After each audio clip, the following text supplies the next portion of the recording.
Hi friends, hope you are doing fine. I'm Dr. Ganguly. Welcome to my channel. So today I'm going to discuss about some of the good points about doing a PhD degree in India. And essentially I'm going to compare my experience of how people go through this degree in India as compared to how it would be in a country like US or in some cases in Europe or somewhere else. So let's look at all these good factors and later I'll make a video about the negative side. So the number one good point is that if you are doing a PhD in any of the good Indian institutions, your scholarship is likely going to be funded by the Indian government. And so this is a very important factor for students who are doing PhD in the various Indian Institute of Technologies, the Indian Institute of Science, the National Institute of Technology, as well as many other government institutions. And the advantage is that you are essentially not working for your PhD supervisor. So in many countries such as the US, where you are often funded by research grants obtained by your PhD supervisor, this job is more like working in a startup. So essentially the life of a PhD student in US is somewhat like working in a startup. He or she has to work with his or her PhD supervisor as if that person is their boss. And so the relationship between the student and his advisor is very different in India compared to how it is in countries such as the US or in fact many of the English speaking countries, I should say. So in fact I have gone on to the extent of some students mentioning that they essentially work for the Human Resource Development Ministry or the Indian government.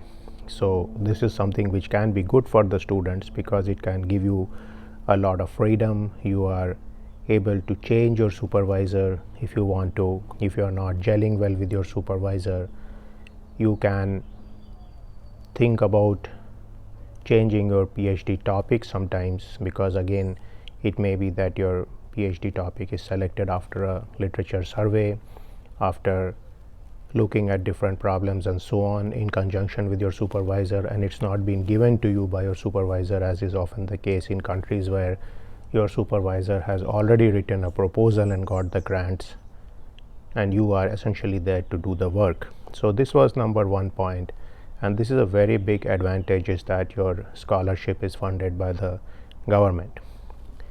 Now the number two point is that most Indian students get to stay in hostels on campus, and this is a huge benefit, I should say, because you are very close to your department, you are very close to the library, you are very close to the computer centers, to the gyms and so on, and also to all the places where you can get food.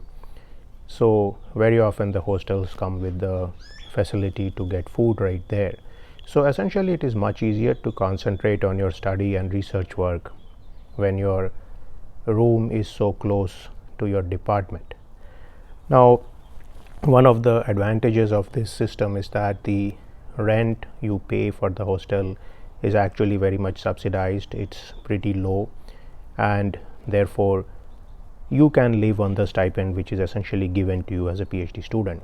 In contrast, if you are doing a PhD in US, typically the PhD students and the graduate students do not get to stay in the dorm. The dorms are often there only for UG students. If you do manage to stay in the dorm, your experience is going to be quite deleterious, because the UG students are generally going to make a lot of noise and are going to have a very different lifestyle compared to you, so you should keep that in mind. So that was the second advantage, getting to stay in hostels very close to the university and enjoy a relatively low cost of living, because the entire infrastructure within the university system generally is priced at a lower level. Various rate contracts are given out and then some prices are fixed, so you can get coffee or you can get a general meal for much less cost than you would get out in some of the city centers. Number 3 point is the mess, and the mess actually helps you a lot because you get breakfast, lunch and dinner and sometimes even snacks every day. And beside the mess, there is also possibility of going at different places on campus and getting food. And this is very important because as a graduate student, you don't want to worry about cooking your food, cleaning your dishes and all these other issues.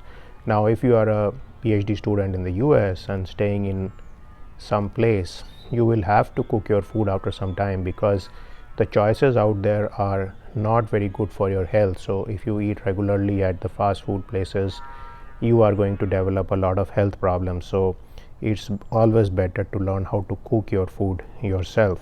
So again, in India, the advantage is you have the mess, the foods are reasonably priced, you have different type of meals and so on. These meals are relatively well balanced, and therefore you don't have to worry about this problem. You can concentrate on your research work. Now the fourth advantage is you get to be close to home, and essentially most students are within a train ride, a bus ride or a plane ride to their hometown.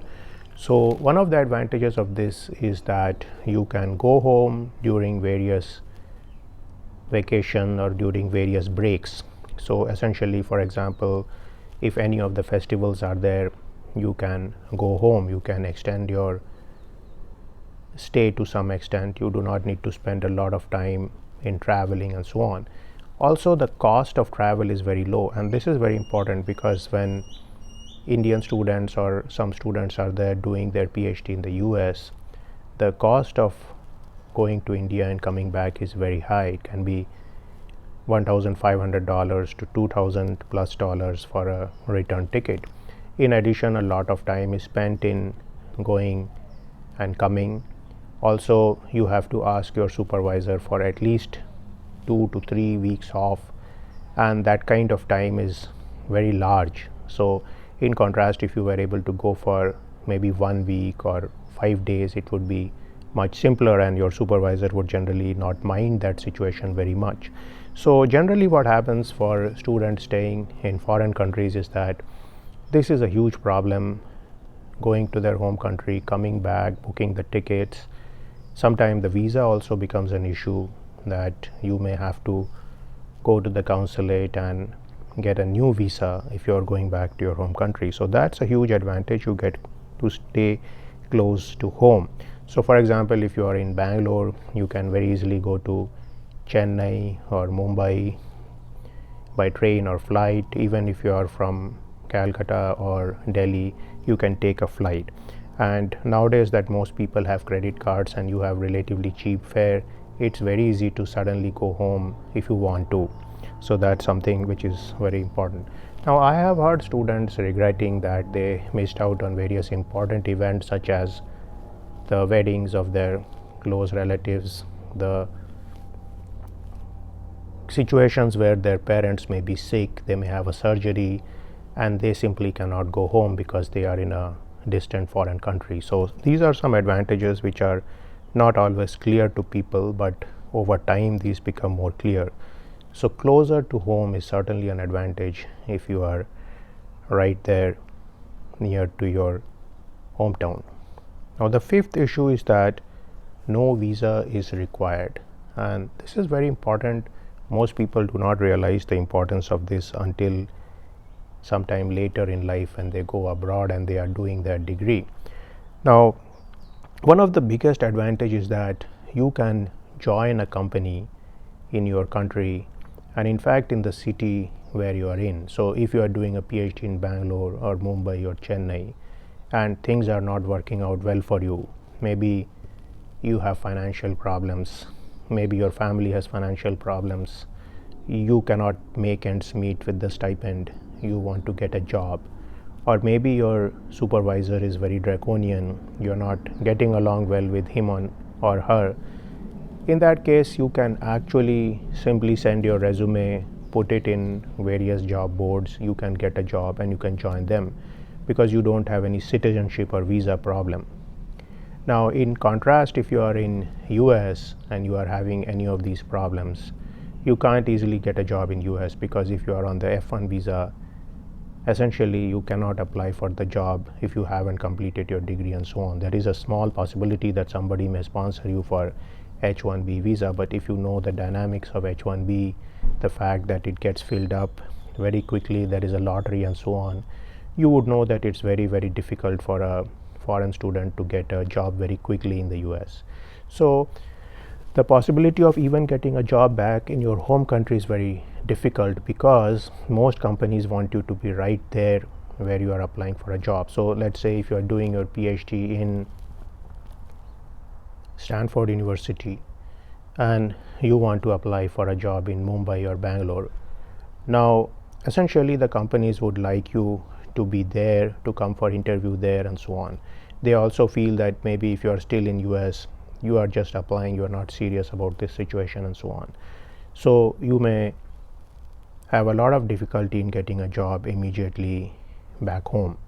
So this actually is a huge advantage which I have seen some people use. So in case their PhD program was not going well, they simply went and took a job in the industry, and maybe later they can come back and do a PhD program somewhere else. So this is a very big edge which you get by staying in your home country and not requiring a visa to get a job. So these are some of the good issues which are there as far as doing a PhD in India is concerned as compared to US. Now you can extrapolate it to any other country if you are doing a PhD in your home country versus doing a PhD somewhere far away, because even if you are a European citizen and you come to US to do a PhD, you are likely to get a F1 visa, and you are going to have the same set of problems about going to your home country. That's going to be expensive. It's also very difficult for you to get a job, so you will have to go back to your home country and get a job. And if you are having any huge problem with your PhD supervisor, it's actually very hard for you because you do not have too many degrees of freedom. The F1 visa acts as a constraint on you, and so this constraint put by the visa is, I think, something which I find most difficult in terms of being a foreign student. So these were some points I had for you about doing a PhD in your home country in general, and I hope you benefit from this video. In another video I will look at some of the bad sides as far as the Indian PhD situation is concerned, and in fact some of these bad points also stem from some of these good points, and I will discuss more about that. I will see you then sometime soon. See you then.